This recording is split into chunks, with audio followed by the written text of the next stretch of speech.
अस्सलामुअलैकुम वरहमतुल्लाह। कैसे हैं आप सब लोग। हम आज कवर करेंगे सीक्वेंशियल सर्किट का lecture number 2 which is flip flop.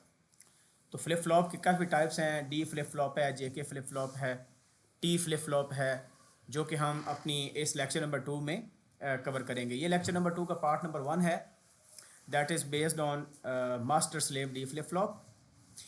Last lecture में मैंने ये डिस्कस किया था कि डी लैच में या लैचेस में क्या इशू होता है जिसकी वजह से हमें फ्लिप फ्लॉप पढ़ने पड़ते हैं।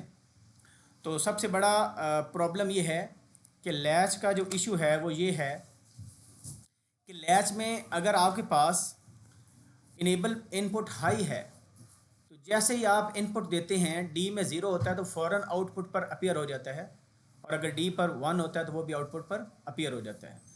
As long as enable input high is high, तो जो आपकी इनपुट है वो डायरेक्टली आउटपुट पर अपीयर हो जाती है। यानी आपकी जो नेक्स्ट स्टेट है वो depends on value of D.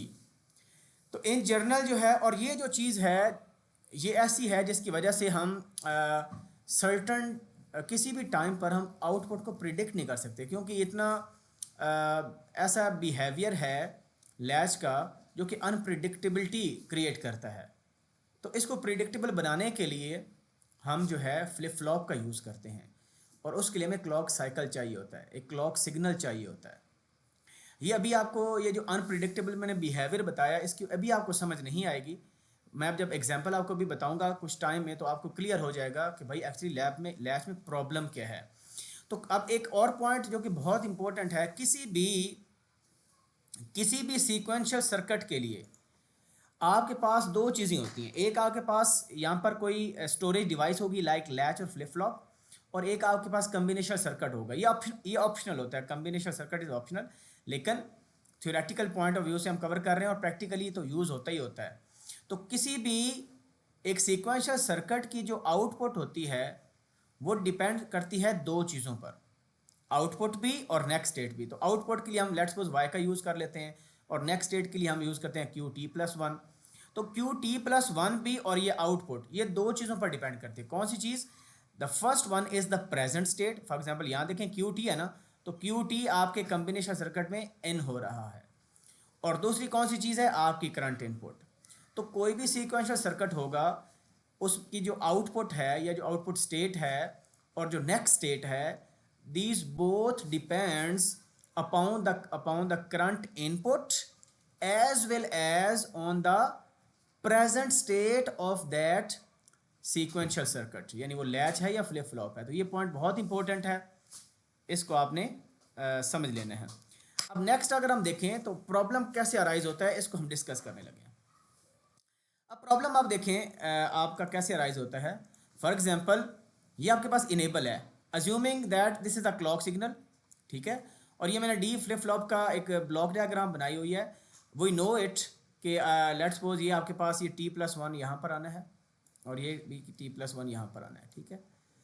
अब हमें पता है जैसे इनेबल इनपुट हाई होती है, अगर इनेबल इनपुट हाई नहीं है तो इसका मतलब क्या होता है, हमने पीछे पढ़ा है कि आपके पास सिंपल जो नेक्स्ट स्टेट होती है वो प्रीवियस स्टेट ही रहती है। यानी आपकी नेक्स्ट स्टेट प्रीवियस स्टेट के इक्वल होती है, कोई चेंज उसमें नहीं होता। लेकिन जो ही ये वन होगी तो डी में जो वैल्यू होती है वो आउटपुट पर अपीयर हो जाती है, यानी नेक्स्ट स्टेट आपकी डी के बराबर हो जाती है। डी में ज़ीरो है तो क्यू ज़ीरो, डी में वन है तो क्यू में वन आ जाता है, ठीक है। अब देखते हैं प्रॉब्लम कहाँ पर है। अब यहाँ पर देखें इनेबल ज़ीरो थी, डी की प्रीवियस वैल्यू ज़ीरो थी और क्यू की प्रीवियस वैल्यू आपके पास ज़ीरो थी, ठीक है। जो ही हमारे पास ये इनेबल हाई हुआ, जो ही हमारे पास इनेबल हाई हुआ तो हमने ये देखा कि आपका डी इनेबल हाई होने से पहले ही हाई हो चुका है। ये देखें ये टाइम आपका यहाँ पर स्टार्ट हो रहा है। अज्यूम कर रहे हैं ये आपके पास टी वन है, this is your T one for example, this is your T two. Actually ये जो हम टी वन इधर लिखते होते हैं क्लॉक के साथ, ये आपका टी वन है, ये आपका टी टू है एंड सो ऑन। ये सिंपल बताने के लिए आपको कि एक्चुअली प्रॉब्लम है कहाँ पर। तो अब अगर यहाँ पर देखें कि आपका इनेबल बाद में यानी वन हुआ और डी में पहले ही वन आ गया, यानी एक थोड़ा सा टाइम इंस्टेंस पहले ही टी वन से पहले ही वन स्टार्ट हो गया। तो एक्चुअली होता क्या है, अब आउटपुट देखें, बेशक आपका डी वन हो गया लेकिन यहाँ पर इस पॉइंट पर क्योंकि इनेबल आपका ज़ीरो है, इस पॉइंट पर इनेबल आपका ज़ीरो है तो इसका मतलब क्या हुआ कि आपके आउटपुट पर ज़ीरो ही अपीयर हुआ before T1 because enable was low and the value of D at the input is zero, that is why output में ज़ीरो। यहाँ तक तो फाइन है, लेकिन जो ही आपका इनेबल सिग्नल हाई यहाँ पर हो रहा है, यानी यहाँ पर देखें इनेबल सिग्नल हाई हो गया इस पॉइंट पर, ठीक है, यूँ ही टाइम 1 स्टार्ट हुआ तो हमने देखा है कि D1 की वैल्यू 1 है, D1 की वैल्यू 1 है, तो वो 1 आपकी आउटपुट पर अपीयर होगी। देखिए आउटपुट पर अपीयर होगी, कब तक अपीयर रहेगी? जब तक इनेबल हाई रहेगा। अब इनेबल का जो ड्यूरेशन है हाई होने का वो ये है, यहाँ से लेकर यहाँ तक इनेबल आपका हाई है, ये इनेबल आपका हाई है। इस ड्यूरेशन में डी फ्लिप फ्लॉप कैसे, डी लैच कैसे काम करती है कि जो ही आपका डी चेंज होगा आपकी आउटपुट पर अपीयर हो जाएगा because enable is high, enable is high. तो अब this is very important point, T2 पर देखें, T2 पर इनेबल तो ऑलरेडी हाई था, लेकिन T2 अभी पर क्या हुआ कि आपके D की जो वैल्यू है that is changes to zero, D की वैल्यू आपकी ज़ीरो हो गई, ठीक है, यानी D की वैल्यू क्या हो गई? ज़ीरो हो गई, और आपका इनेबल हाई ही था। You can assume it as enable as a clock signal, ये क्लॉक सिग्नल है, ये क्लॉक का हाई है। देखिए क्लॉक में दो चीज़ें होती हैं, एक उसका एक क्लॉक लेवल ट्रिगर होती है और एक क्लॉक एज ट्रिगर होती है। ये हम लेवल ट्रिगर की बात कर रहे हैं, ठीक है, हम इसको लेवल ही एज्यूम कर रहे हैं, high level low level. Enable is high, Q जो डी है वो आपका अभी इनेबल हाई था तो चेंज हो गया, पहले 1 था अब वो 0 हो गया।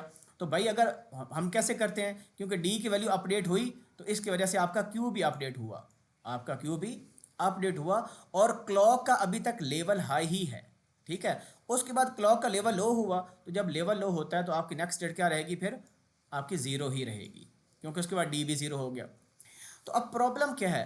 प्रॉब्लम यह है कि during the clock cycle at high level, जब वो हाई लेवल पर था तो जो आउटपुट आपकी अपीयर हुई वो चेंज होगी ड्यूरिंग दैट वे। अभी तक तो एक साइकिल कंप्लीट भी नहीं होगा। देखें एक साइकिल कैसे कंप्लीट होता है, लेट्स सपोज ये सिग्नल था, ये आपका हाई हुआ और अब ये दोबारा लो हो रहा है, तो ये 0 है, ये 1 है।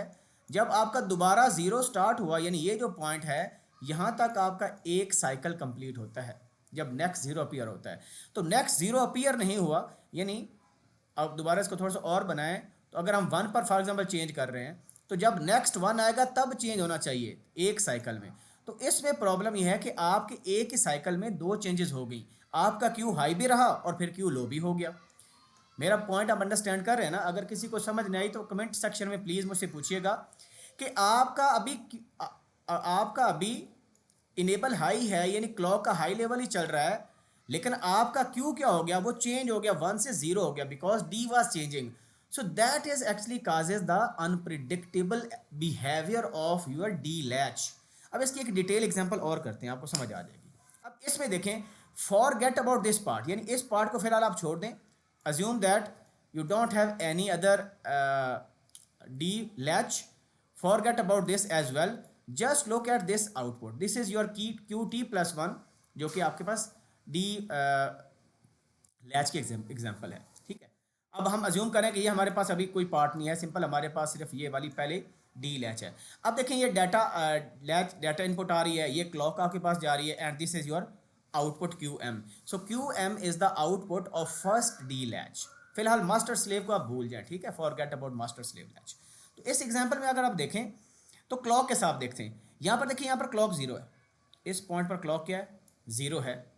जब क्लॉक 0 है तो डी भी आपका 0 था, जब डी 0 है तो इट मीन्स आपका जो आउटपुट डी लैच की है वो 0 रहेगी बिकॉज डी की वैल्यू 0 है और क्लॉक वैसे 0 है। तो इसका मतलब है कि जो डी जो क्यू की जो पिछली स्टेट होगी इसका मतलब है वो 0 होगी।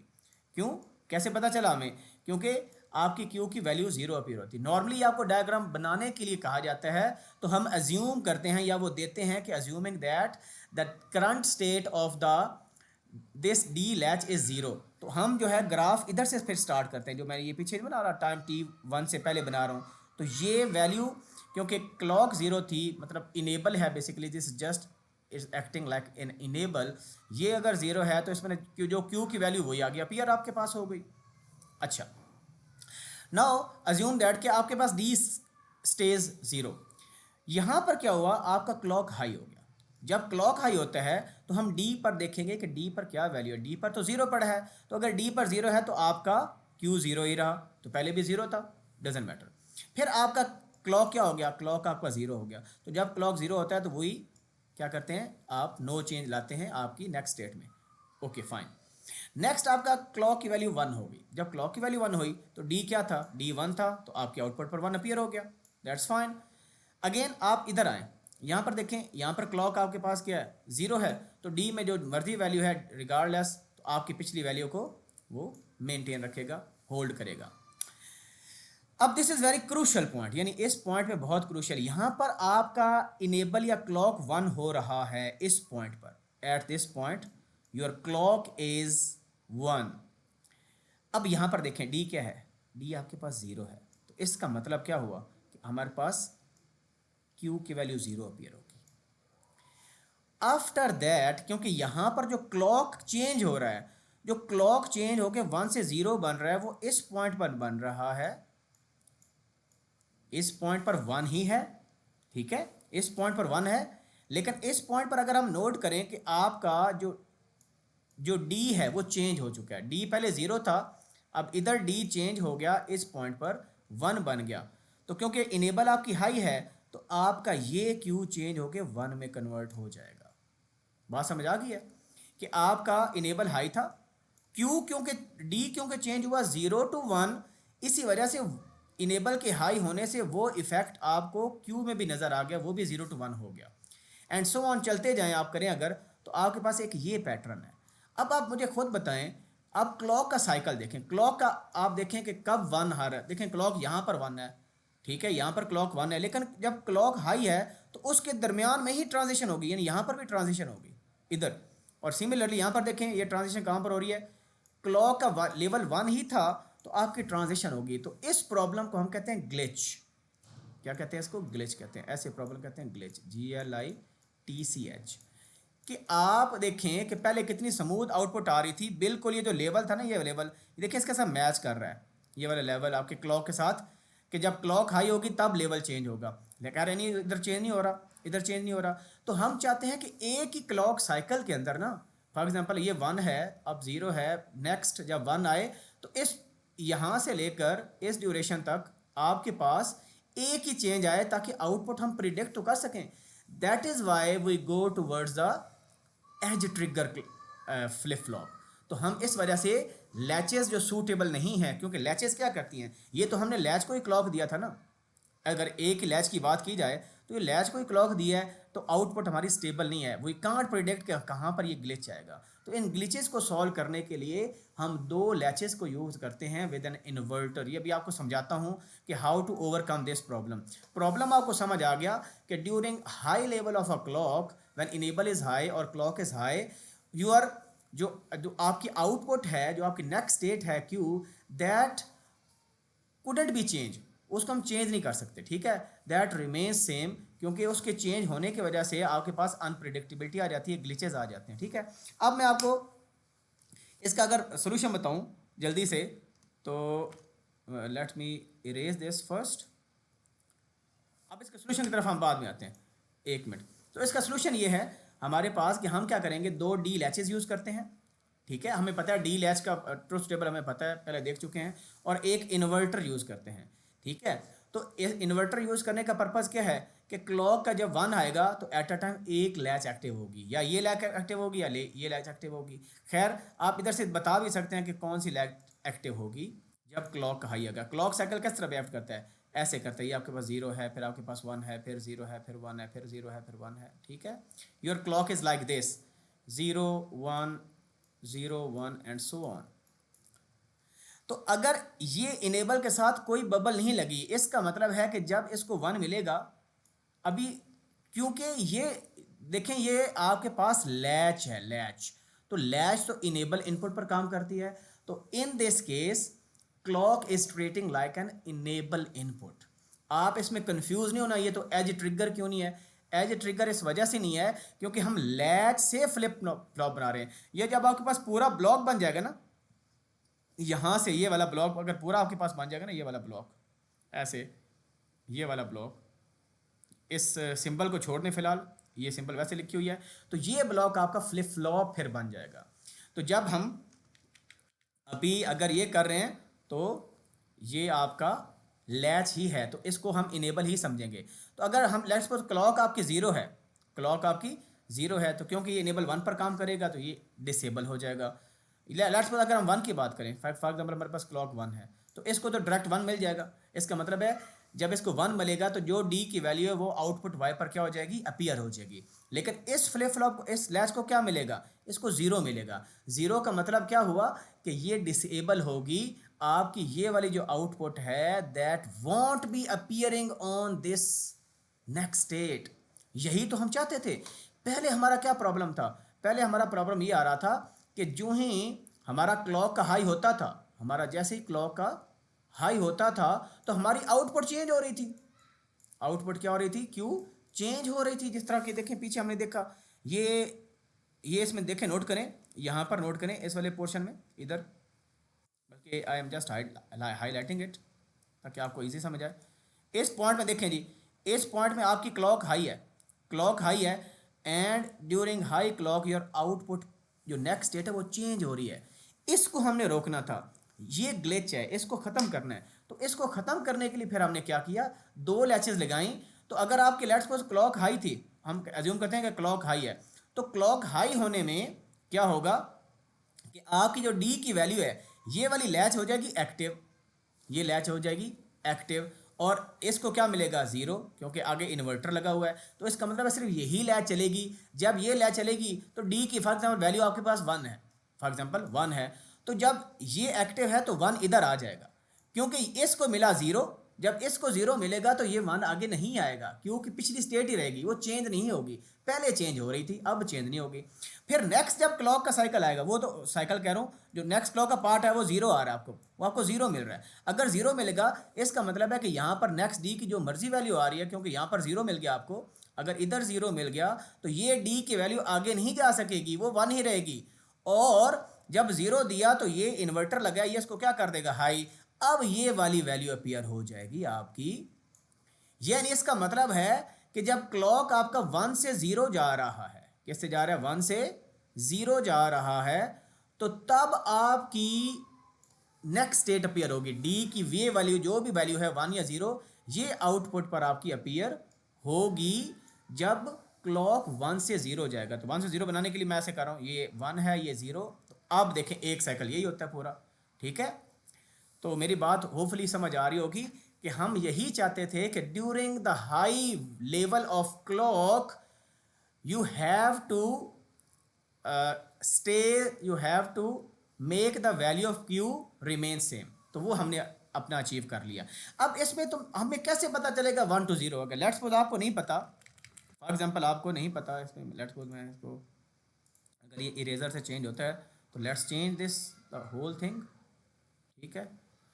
अब लेट्स सपोज आपके पास डायग्राम बनी हुई है और आपको नहीं पता कि भाई ये जो हमारे पास डी फ्लिप फ्लॉप बनी है ये अब लो फॉलिंग एज पर बनी है, राइजिंग एज पर बनी है, ये आपको नहीं पता। फॉर एग्जांपल हम देखते हैं मास्टर स्लेव का क्या मतलब है। मास्टर स्लेव का मतलब है कि ये क्लॉक डायरेक्टली कनेक्टेड इनेबल के साथ है वन के, इसका मतलब है कि ये वन पर एक्टिव होगी।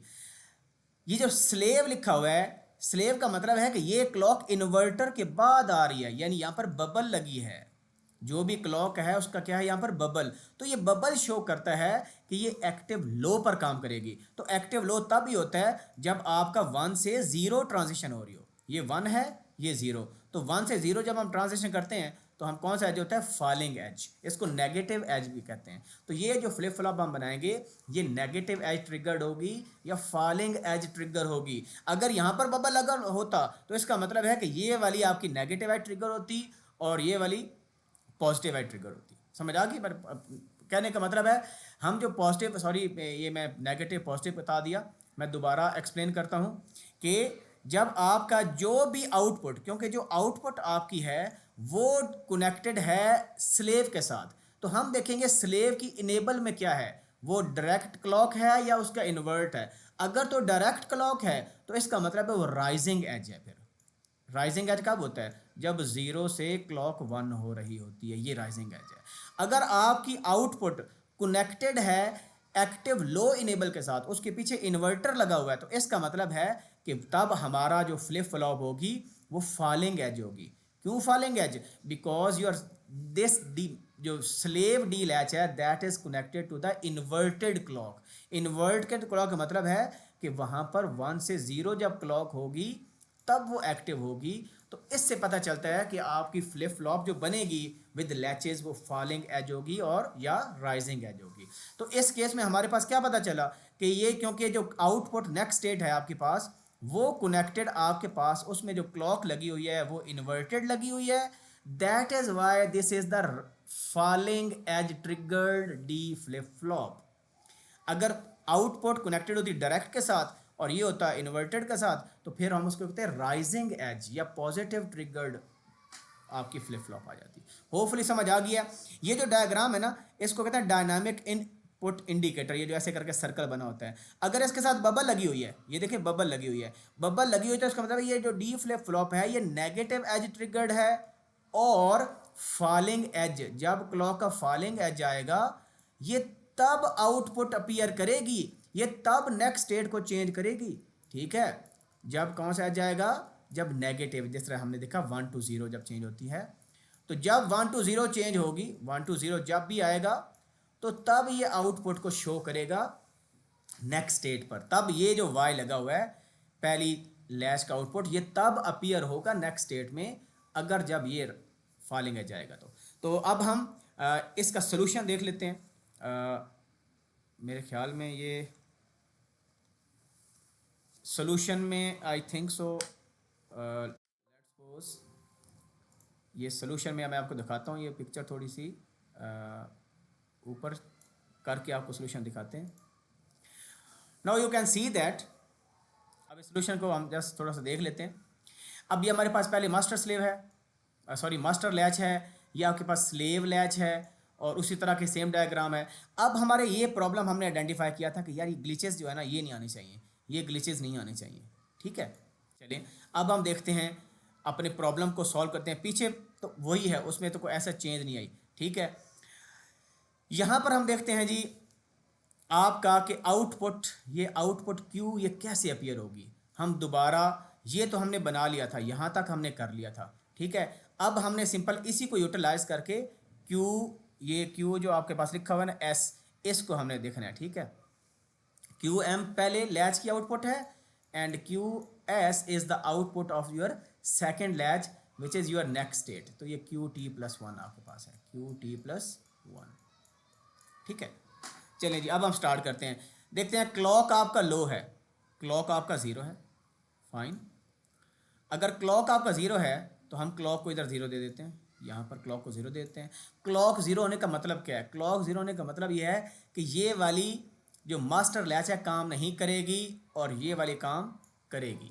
अगर ये वाली काम कर रही है, इसको 1 मिल गया, तो 1 मिलने का क्या मतलब है कि क्यू एम की जो भी वैल्यू है वो आपकी नेक्स्ट स्टेट बन जाएगी। क्यू एम की जो भी वैल्यू है वो क्या बन जाएगी आपकी?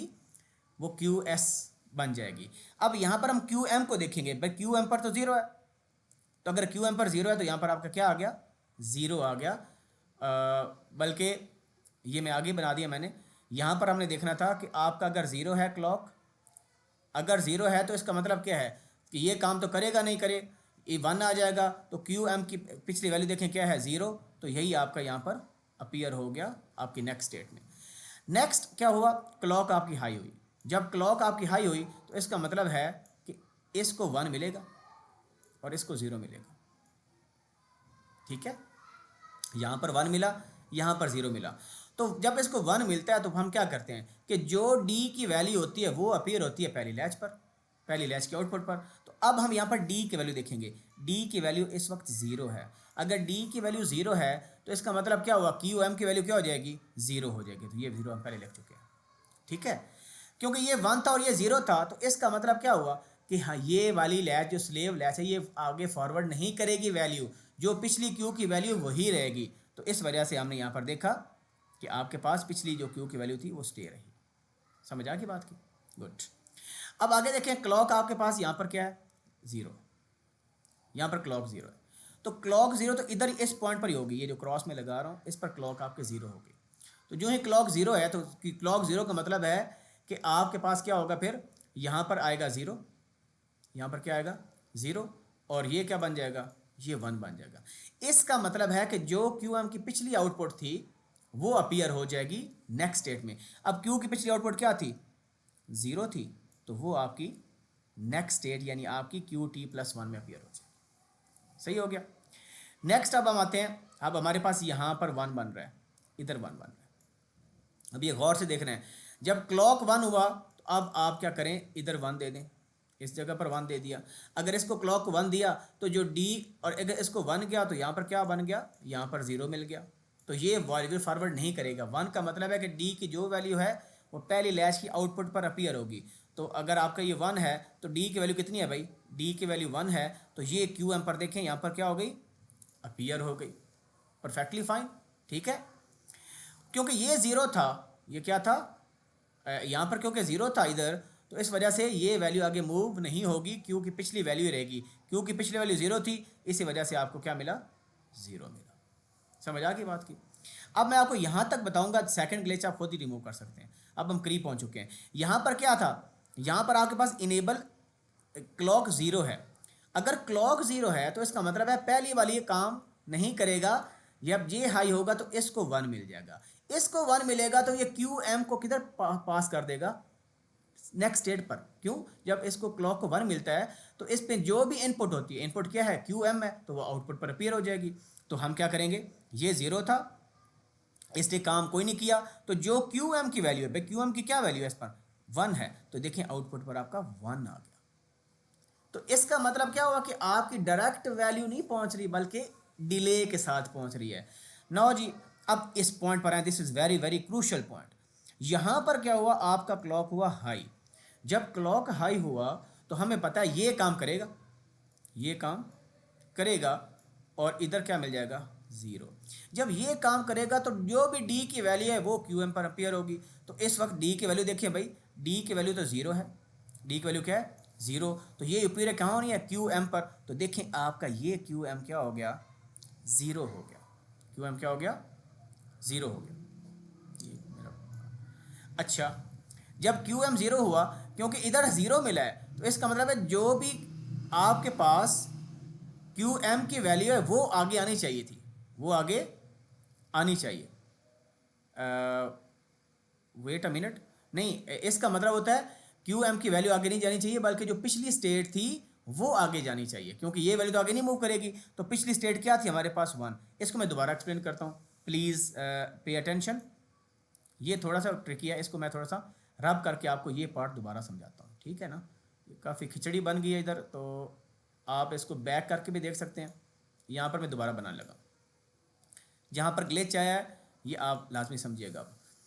तो अभी हम क्या कर रहे हैं, आपको जो न्यूमेरिकल गिवन होता है ना, इसमें ये दो गिवन होते हैं, ये दोनों आपने बनाने होते हैं। अब हम इसकी बात करें, यहाँ पर सबसे पहले देखेंगे क्लॉक हाई है। क्लॉक हाई का मतलब यहाँ पर वन मिल गया और यहाँ पर ज़ीरो मिल गया। भाई वन का क्या मतलब होता है, जो डी की वैल्यू वो क्यू एम पर आएगी। तो अब डी की वैल्यू क्या थी, ज़ीरो, तो क्यू एम पर देखें क्या आ गया, ये देखें ज़ीरो आ गया, ठीक है। अब अगर इधर ज़ीरो मिला है तो ये क्यू एम आगे नहीं जाएगा। जो क्यू टी प्लस वन है ना, वो जो पिछली स्टेट थी वही रहेगी, जो उसकी पिछली स्टेट थी। तो पिछली स्टेट उसकी वन थी, तो नई स्टेट भी क्या रही, वन। यही तो हम चाहते थे, चेंज ट्रांसफ़र ना हो। तो पहले ग्लिच आया था, अब ग्लिच नहीं आया, ठीक है। अब नेक्स्ट भी कर लेते हैं। यहाँ पर क्लॉक की वैल्यू हुई ज़ीरो। जब क्लॉक की वैल्यू ज़ीरो हुई तो इसको काट देते हैं। इसका मतलब यहाँ इसको ज़ीरो मिलेगा और यहाँ पर क्या मिलेगा, यहाँ पर वन मिलेगा। तो ज़ीरो का मतलब है भाई डी की वैल्यू आगे नहीं जाने वाली, डी की वैल्यू आगे नहीं जाने वाली, ठीक है। क्यू एम वही रहेगा। तो क्यू एम की वैल्यू देखें कितनी है, क्यू एम की वैल्यू यहाँ पर क्या थी, वन है, तो ये वन ही यहाँ पर अपीयर होगी, इस जगह पर वन ही अपीयर होगी, क्योंकि इसको वन मिला। तो जो क्यू एम की वैल्यू थी वो ट्रांसफ़र होगी नेक्स्ट स्टेट को। तो क्यू एम की क्या वैल्यू है, क्यू एम की वन वैल्यू है, ठीक है। तो ये वैल्यू आपकी किधर ट्रांसफ़र होगी, यहाँ पर। तो इस तरह हमने ग्लिच ख़त्म कर दिया। इसी तरह आप ये ग्लिच भी ख़त्म कर सकते हैं। देखें यहाँ पर ट्रांजिशन बड़ी इंपॉर्टेंट है। यहाँ पर देखें आपका डी भी चेंज हो रहा है क्लॉक के बिल्कुल सेंटर में। इधर देख लेते हैं, बस ये लास्ट देखता हूँ, फिर आप कर लीजिएगा, होपफुली आपको समझ आ जाएगी। लेट्स सपोज यहाँ पर वन है, यहाँ पर क्या है, वन, क्लॉक हाई है। तो मुझे इरेज करने दें प्लीज़।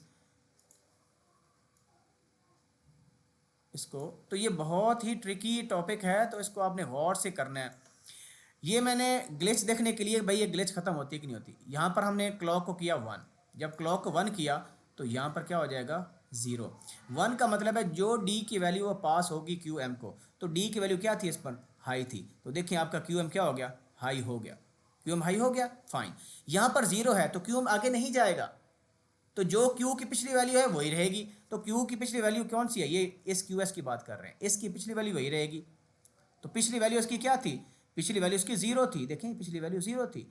यहाँ पर तो ट्रांजिशन हो गई, लेकिन जो फाइनल स्टेट आपकी है, नेक्स्ट स्टेट है, उसमें कोई चेंज नहीं आया, वो 0 ही रही, क्योंकि उसकी पिछली स्टेट 0 थी। फिर आगे क्या हुआ, आगे आपकी क्लॉक हुई, क्लॉक आपकी हाई ही थी, क्लॉक हाई थी तो मतलब ये हाई रहा, लेकिन डी आपका 0 हो गया। अगर डी 0 हुआ क्या तो इसका मतलब है क्यू एम क्या हो जाएगा, वो भी 0 हो जाएगा, क्योंकि 1 है। तो अगर ये 1 है तो ये क्या होगा 0। तो 0 का क्या मतलब है कि जो क्यू टी प्लस 1 या क्यू एस की पिछली वैल्यू वही रहेगी, पिछली वैल्यू क्या है 0, तो 0। तो अब आखिर ग्लिच आपका खत्म हो गया, ठीक है ना। तो वो प्रॉब्लम हमने सॉल्व कर दिया। अब हमें पता कैसे चलेगा कि भाई ये पॉजिटिव एज ट्रिगर है या नेगेटिव एज ट्रिगर है। तो बता तो मैंने आपको दिया पहले, ठीक है। इसका क्वेश्चन का आप खुद सोचें कि कैसे पता चलेगा आपको ये पॉजिटिव एज ट्रिगर है कि नेगेटिव एज ट्रिगर है। तो पॉजिटिव एज ट्रिगर और नेगेटिव एज ट्रिगर का मतलब आपके पास सर्किट डायग्राम गिवन है।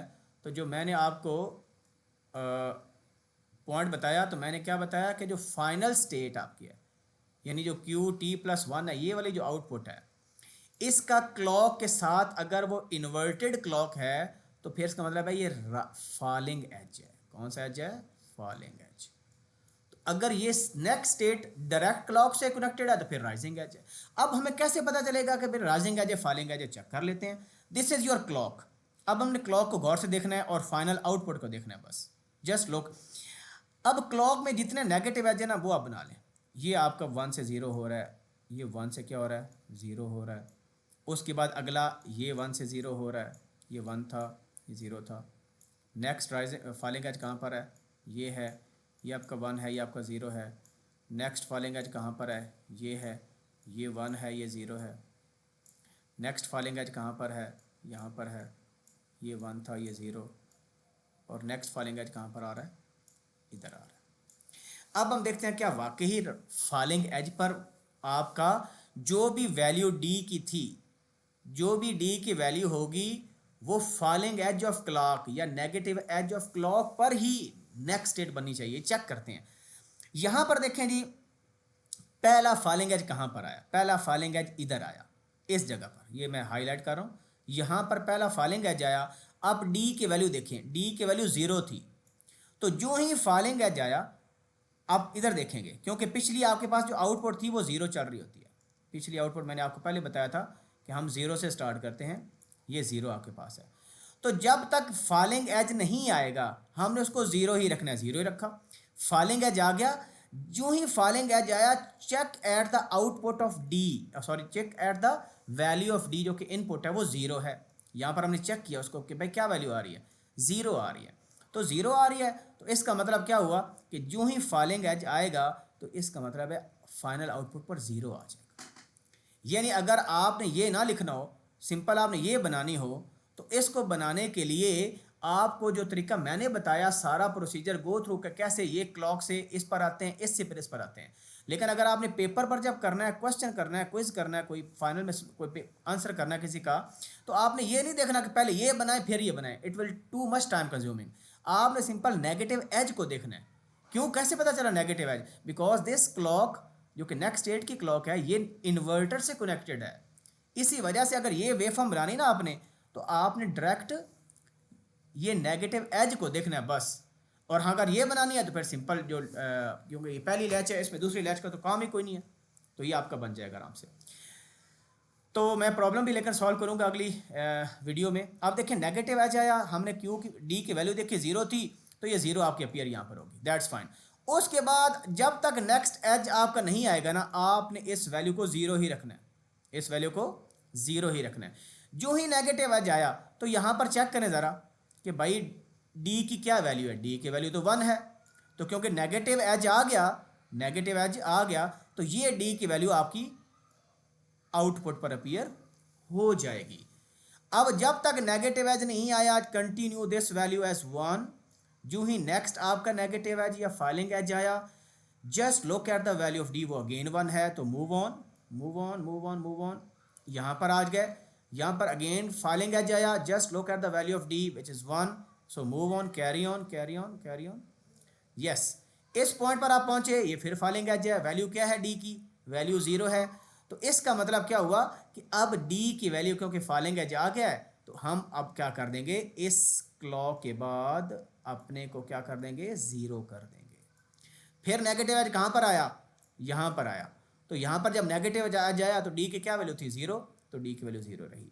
तो इस तरह आप ये जो दो मैंने डायग्राम बनाई, पहले मैंने डायग्राम कैसे बनाई, मैंने तो पहले आपको बताया नहीं था कि नेगेटिव एज है कि पॉजिटिव एज है भाई, पहले तो मैं आपको लेवल से बता रहा था। ये जो सारा मैंने आपको ये समझाया है, ये वाले जो सारा समझाया है, मैं आपको लेवल कंसीडर करके समझाया। क्यों लेवल समझाया, बिकॉज एस आर जो आपकी जो डी लैच है दैट आर लेवल सेंसिटिव, जो लैचेज होती हैं दे आर लेवल सेंसिटिव। तो दो लैचेज को हमने यूज किया था ना, तो तब तो मैंने आपको पॉजिटिव नेगेटिव ऐड ट्रिगर नहीं बताया, लेकिन मैंने आपको ये बोला था कि ग्लिचेस खत्म कैसे होते हैं, दो लैचेस को कनेक्ट करके। सारा प्रिंसिपल लैचेस का किया, लेंथी प्रोसेस था, आपको समझ आ गया। तो इन शॉर्ट कैसे किया, पता चल गया भाई ये नेगेटिव के साथ कनेक्टेड है, तो जहाँ जहाँ क्लॉक के नेगेटिव आते हैं आप उस हिसाब से आउटपुट बना लें, आपका क्विकली हो जाए। तो मैंने दोनों वे आपको बता दिए। Choose the second method if you are sitting in exam, तो इससे आपका टाइम सेव होगा। लेकिन फिर भी मैं in a some time I am also making an video for a problem based on the timing diagram of master slave D flip flop. ठीक है, तो ये पूरा जो अब आपके पास बन गया ना, ये वाला सारा सेटअप, ये आपके पास, इसको हम डी फ्लिप फ्लॉप कहते हैं। तो अब जब भी डी फ्लिप फ्लॉप का प्रॉब्लम आ जाए तो आपने लैच का प्रिंसिपल यूज नहीं करना, बल्कि चेक करना है कि क्लॉक के साथ क्या कनेक्टेड है, उस राइजिंग एज होगा या फाइलिंग एज होगा, उसके हिसाब से बस आउटपुट बनाते जाएं। हाँ, ये जो क्यू एम है, इसको करने के लिए आपको लैच वाला जो ट्रुथ टेबल है कि जब इनेबल हाई हो तो जो भी डी की वैल्यू है वो मूव कर जाती है टुवर्ड्स द आउटपुट, तो आप ये कर सकते हैं। सो मेरे ख्याल में दैट्स इनफ फॉर टुडे, और आपको समझ आ गई है कि भाई लैच में क्या प्रॉब्लम था और उसको कैसे रिजॉल्व किया। फिर भी अगर आपको समझ नहीं आई, you are more than welcome, ठीक है, to ask any question on comments. Comment section में मैंने नोट किया है कि आप क्वेश्चन इतने नहीं पूछ रहे। Don't hesitate to ask question, either questions are too simple और too complicated, it doesn't matter, हम सारे लर्निंग के लिए बैठे हैं। ठीक है, इंसान एक दूसरे से सीखता है। अगर आपको समझ आई है तो अप्रिशिएट करें, समझ नहीं आई तो no problem, ask me again. तो उसके बाद कंटेंट इतना इंपॉर्टेंट नहीं है, ये आपको मैंने बता दिया। ये आपके पास क्लॉक, पॉजिटिव क्लॉक का लेवल, ये लेवल है, ठीक है ना, लेवल होता है पॉजिटिव, जिस तरह लैच में हम कर रहे थे 1 है या 0 है, जो ही 1 आएगा तो आपका चेंज होता है। ठीक है, फिर एज की बात की, ये पॉजिटिव एज है या राइजिंग एज है, 0 से 1, यानी हाई वैल्यू जब हो रही होगी तो पॉजिटिव एज है। तो ये क्लॉक का नेगेटिव एज है, your values transitioning from 1 to 0 and so on. ये कुछ स्लाइड्स थी आपकी। तो जो हम फ्लिप फ्लॉप्स बनाते हैं, तो क्योंकि प्रॉब्लम था क्लॉक का, पहले इनेबल थी, अब हमारे पास जब फ्लिप फ्लॉप हमने बना दी, तो इस फ्लिप फ्लॉप के अंदर वही दो लैचेस लगी हुई हैं, जो डी लैच से वो फ्लिप फ्लॉप अब आपके पास बन गया। और इसकी ट्रांजिशन किस पर होगी, एजेस पर, या वो फॉलिंग एज होगा या वो राइजिंग एज होगा। ठीक है, तो ये हम कर चुके हैं। एक positive edge trigger flip flop ही होती है, ये भी हम लेटर कवर करेंगे। ये अगेन वही रेपिटेशन है and that's all. Thank you very much for staying with me. अपने पॉजिटिव कमेंट्स ज़रूर दीजिएगा, और अगर वीडियो पसंद आई तो अपने दोस्तों से शेयर करें, अपने क्लासमेट्स के साथ जहाँ जहाँ भी हैं पाकिस्तान में, पूरे वर्ल्ड में, तो उनसे शेयर कीजिएगा अगर कंटेंट पसंद आया। अगर इसमें कोई इम्प्रूवमेंट की ज़रूरत है तो प्लीज़ लाजमी सजेशंस दिए या कमेंट बॉक्स के अंदर, ताकि मैं नेक्स्ट वीडियो जो बनाऊँ उसमें फ़ायदा हो। ठीक है, उसमें बेहतर अंदाज से प्रेजेंट करूँ। और दूसरी बात यह है कि आप जो है वो नेक्स्ट प्रॉब्लम मैं सॉल्व कराऊंगा, उससे ज़्यादा बेहतर अंडरस्टैंडिंग आपकी डेवलप हो जाएगी। अगर यहाँ पर कोई कन्फ्यूजन रह भी गई है तो उस प्रॉब्लम इंशाल्लाह क्लियर हो जाएगी। थैंक यू वेरी मच, अल्लाह हाफिज़, अस्सलाम वालेकुम।